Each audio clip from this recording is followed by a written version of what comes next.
In this video, I want to show you how we can use property wrappers as debugging tools, meaning that the property wrapper we are going to implement, it won't be part of our production code, but instead we're going to be able to add it in our code when we want to debug something and then remove it later. Basically, it's going to act kind of similar to a breakpoint. But before we begin, if you're not sure what a property wrapper is, I've actually made an introduction video on the topic, so the link is going to appear somewhere at the top of the screen. You can go check it out. Okay, so let's get started on this property wrapper. So what I want to implement is a property wrapper that will not only hold the current value in a variable, but also an history of all the values that were set to this variable before.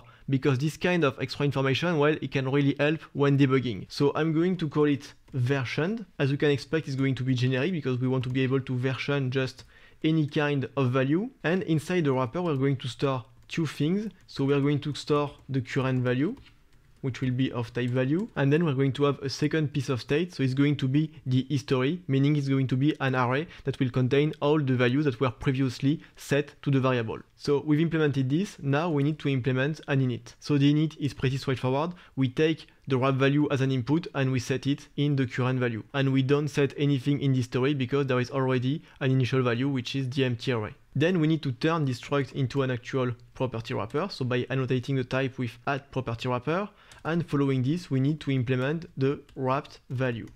So the wrapped value is going to be of type value. There will be first a getter. So the getter is very simple. We just need to return the current value. And for the setter, well, in the setter, we're going to do two things. First, we're going to take the current value and we're going to append it to the history. And then we're going to take the new value and set it as the current value.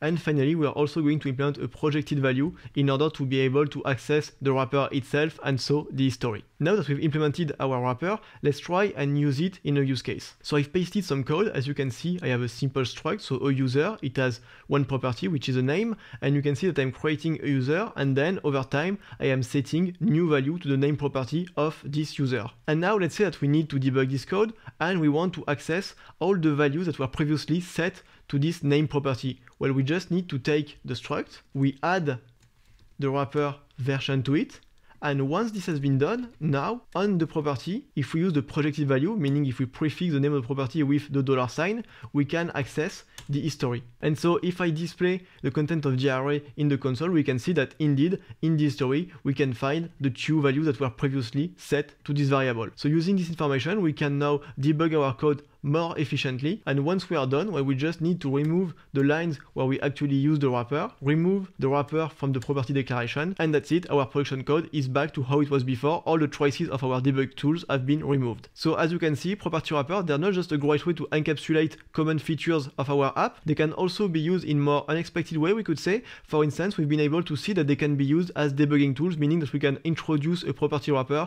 in order to get more information when we debug our code. And if you've already had the opportunity to use a property wrapper in such a way, well, please let me know in the comment. I would be super curious to know about it. So that's all for this video. I won't remind you of all the ways you can interact with it. You already know them. Thank you for watching and see you next time.